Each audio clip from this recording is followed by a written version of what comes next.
asalaamaaleykum man maa ngi tudd Bédi Mbow madame Conté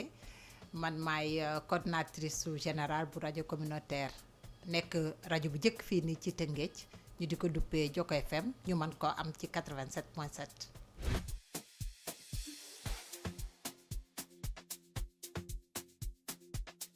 voilà parcours professionnel bi yaakaar naa ni buñ ci wax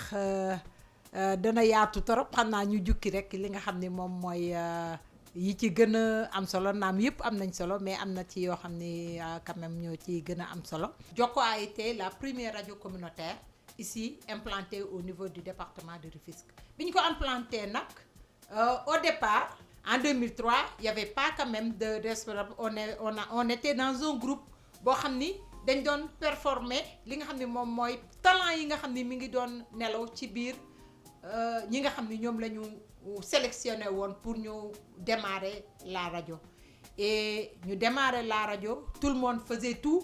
au niveau de la radio on était à la présentation on était sur le terrain on était sur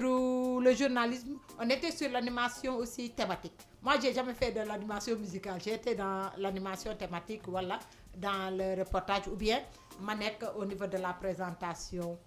des éditions et dans la présentation des émissions thématiques et en 2006 on m'a nommée coordinatrice générale de la radio et dans ce travail-là je devais coordonner toutes les activités de la radio les activités de la rédaction les activités de la technique et les activités aussi au niveau des programmes c'est avec les émissions thématiques et du coup jusqu'à présent on est là on est en train de faire notre bonhomme de chemin c'est pas facile mais on s'accroche et quand même avec la radio on a eu beaucoup de moments quand même de bonheur de partage de solidarité et d'entraide et une contribution quand même ci li nga xam ni moom la dëkk bi di doxee muy Tëngéej. J'ai eu à diriger aussi le réseau international des femmes de Lamarque la section sénégalaise qui regroupe l'ensemble des femmes qui sont dans les radios communautaires affiliées à l'Union des radios associatives et communautaires du Sénégal l'URAC. Maintenant j'ai eu à dérouler 2 mandats dans lesquels on devait quand même accompagner d'abord les femmes qui sont au niveau des radios communautaires macha allah bari ci lool mais ci bariwaay bi nga xam ne ci lañ ci bari dañu demoon ba lu ëpp téeméeri rajo amul sax ñaar fukki rajo yoo xam ni ay jigéen ñoo ko jiite ba jamono ji nga xam ni maa ngi joxe lenge yi doon ko jox sama rakk Kodulum jigéen ñi nga xam ni ñoo nekkoon di jiite ay rajo matuñu woon fukk ak juróom ñi ngi woon entre 10 ak 11 jigéen yoo xam ni ñi ngi woon ci biir téeméeri rajo ndika ma jiite nag kuréel googu jiite ko ñaari yoon mu nekk ay moment yoo xam ni permettre nañu aussi tamit ñu wër le Sénégal xool jigéen ñi lan nañu nekkee ci biir rajo yi nga xam ni ñoom ñoo nekk ci réseau bi jokkoo aussi tamit ak ki nga xam ni moom mooy tuteur bi muy URAC.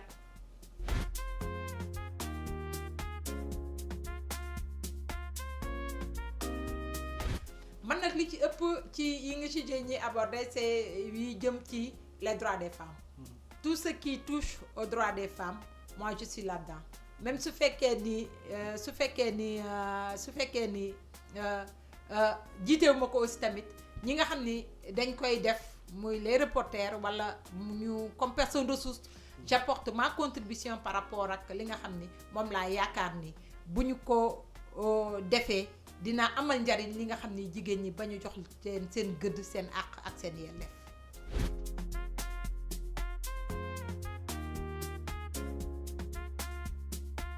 Comme je l'ai dit au début pur hasard moo ma dugal ci communication moo ma dugal ci média et man dama nekk nit koo xam ne aussi tamit dama bëgg découvrir c'était une opportunité qui s'offrait à moi et je me suis dit pourquoi pas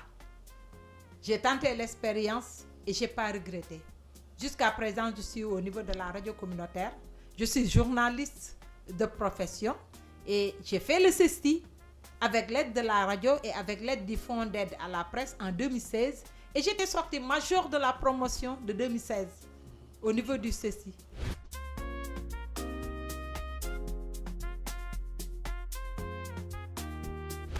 bu ñuy wax jigéen ñi ci biir média yi man damay gis ni Jokkoo ñoom gàcce ngalaama parce que comme ni ma la ko waxee woon sànq au niveau de la rédaction de Jokkoo jigéen ñi ñoo ëpp li nga xam ni moom mooy góor ñi. Maintenant au niveau des émissions nag thématiques bu ñuy ñëwee ci émission thématique yi góor ñi ñoo ëpp jigéen ñi lu ci bari du ñuy faral di sawar ci yenn émissions yi parce que dañuy jàpp ni duñu ko mën wala dañuy jàpp ni dañuy am ay contraintes alors que loolu nekkul li nga xam ne moom mooy la réalité. Mais nag gis nañ ni aussi tamit les représentations des femmes sont très faibles très faibles bu ma jëlee exemple bi nga xam ni moom mooy rajo communautaire yi nga xam ni moom laa gën a miin gis nañ ni am na ay rajo yoo xam ne sax amul jigéen.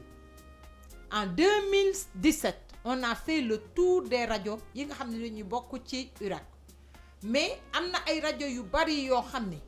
amul jigéen wala bu fekkee ni am na ay jigéen aussi tamit jigéen yu bari ñu fa nekk ca wàllum service commercial ba lañ leen di yóbbu.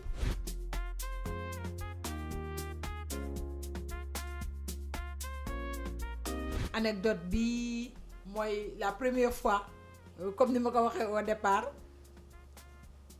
booba xaw ma rajo nu muy demee ñu ñëw rek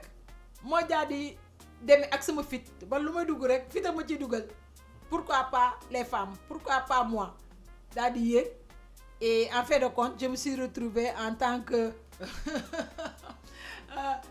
quelqu'un koo xam ne maa doon dalal ñi nga xam ne ñeneen ñi ñoo doon yéeg et c'était la première fois ça a été la première expérience à travers la radio et yaakaar naa ni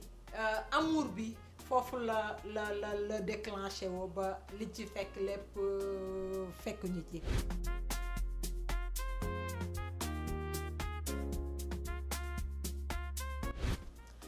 damay wax rek ne le soleil la jant bi loolu damay faral di ko wax jant bi bu xëyee ñépp la sowal le soleil brille pour tout le monde jigéen gu ci nekk gëmal sa bopp jàpp ni ci lépp looy dëgg na nga ci dugg par conviction jox ko àqam bëgg ko jox ko àqam lépp lu la ciy fekk ci la ciy fekk parce que foo xaarul dara du la fa fekk.